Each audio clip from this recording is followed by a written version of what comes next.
धर्मवीर 2 चित्रपटातील संवादावरून आनंद दिघे यांचे पुतणे संतापले, म्हणाले शिंदे स्वतःला। ट्रेलरमध्ये एका संवादाविषयी आनंद दिघे यांचे पुतणे तथा शिवसेना उद्धव ठाकरे पक्षाचे ठाणे जिल्हा प्रमुख केदार दिघे यांनी संताप व्यक्त केला आहे। ठाणे शिवसेनेचे दिवंगत नेते आनंद दिघे यांच्या जीवनावर आधारित धर्मवीर मुक्काम पोस्ट ठाणे या चित्रपटाच्या दुसऱ्या भागाचा ट्रेलर नुकताच मुख्यमंत्री एकनाथ शिंदे यांच्या हस्ते प्रसिद्ध करण्यात आला।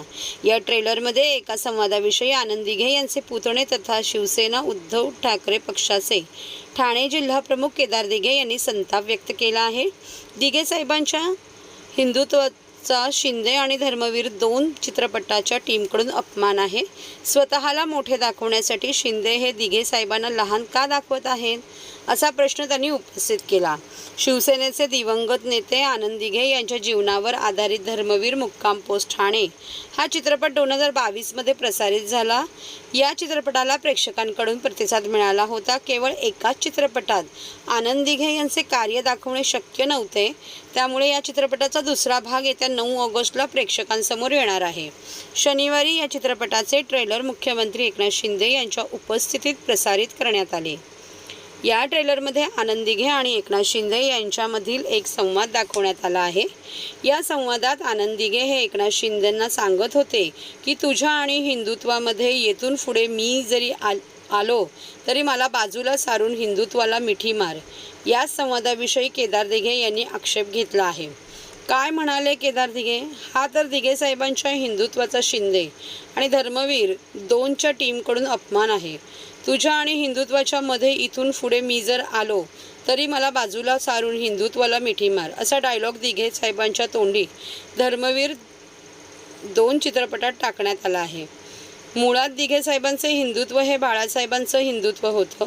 बाळासाहेबांच्या हिंदुत्वाचा प्रचार दिघे साहेब करत होते। मग दिघे साहेब कोणाच्याही हिंदुत्वाच्या मध्ये कशासाठी येतील आणि ते शिंदेंना का सांगतील?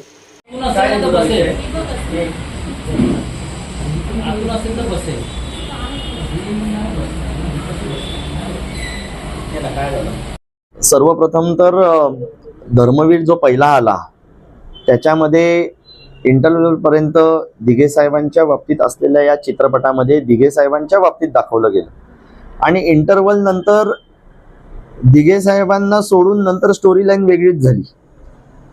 आता जो टीजर आलेला आहे, जो ट्रेलर आलेला आहे आता ह्या धर्मवीर 2चा, त्याच्यामध्ये मी जर का तुझ्या आणि हिंदुत्वाच्या मध्ये आलो तर मला बाजूला सारून तू हिंदुत्वाला जवळ कर, असा जो डायलॉग आहे जो दिघे साहेब शिंदेंना सांगतात असं जे दाखवण्यात आलेलं आहे, मला असं वाटतं हे खूप फेक आहे, हे खूप खोटं आहे।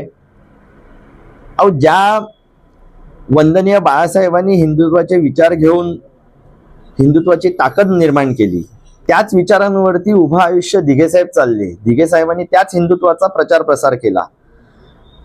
मग ह्या हिंदुत्वाच्या बाबतीत किंतु परंतु दिघे साहेबांच्या मनामध्ये का म्हणून असेल, दिघे साहेब का म्हणून असं शिंदेंना सांगतील?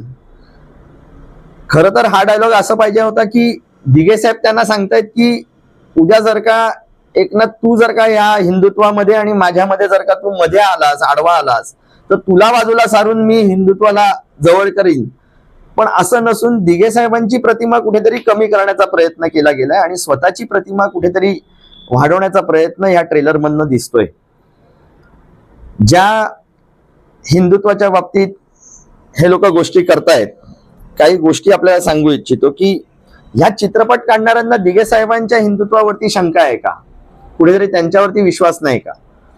आता 2000 साली जर का दिघे साहेबांनी शिंदेंना अशी गोष्ट सांगितली असेल तर मग अजून एक प्रश्न उद्भवतो की 2009 साली वंदनीय बाळासाहेबांनी जेव्हा प्रतिभाताई पाटलांना काँग्रेसच्या जेव्हा पाठिंबा दिलेला, त्यावेळेला हा प्रश्न कुठेही एकनाथजींच्या मनात आला नाही का की काँग्रेसला यांनी पाठिंबा दिलाय म्हणजे हिंदुत्वाच्या विरोधात आपण काहीतरी काम करतोय? मुळात असा विषय आहे की पक्षाच्या हिताची भूमिका हे पक्षश्रेष्ठी घेत असतात। जी बाळासाहेबांनी घेतली तीच दिघे साहेबांनी मानून पुढे चालले। त्यावेळेला ते दिघे साहेब कधी काही बोलले नाहीत उभ्या आयुष्यात। आपल्या पक्षप्रमुखांच्या विचारांवरती जे पक्षाच्या हिताचं आहे, जे लोकांच्या हिताचं आहे, जर का अशी भूमिका असेल तर ते दिघे साहेबांनी सदैव ते पाळलं आणि ते वाढवलं. पण हे शिंदेंना कुठेतरी पटत नाहीये की पक्षप्रमुखांची भूमिका काय असेल, आणि मग शिंदेचं हिंदुत्व हे बाळासाहेबांच्या आणि दिघे साहेबांच्या हिंदुत्वाच्या वरती आहे का, असा प्रश्न मनामध्ये येतो. आता अजून एक गोष्ट आहे, जो गंभीर संवाद तिकडे झालाय की 20 वर्षांपूर्वी एक दाढीवाला बेसावध होता असं माझ्या ऐकण्यात आहे, की असं कुठेतरी दाखवलं गेलं. तर बाळासाहेबांसारखं गुरुतुल्य नेतृत्व दिघे साहेबांच्या पाठीशी खंबीरपणे उभं असताना दिघे साहेबांच्या मनामध्ये आपण बेसावध राहिलो अशी भूमिका येऊ शकते का, असा विचार येऊ शकतो का, हा मुळात एक प्रश्न आहे. आणि अशा संवादामुळे 20 वर्ष ज्यांनी सत्ता उपभोगली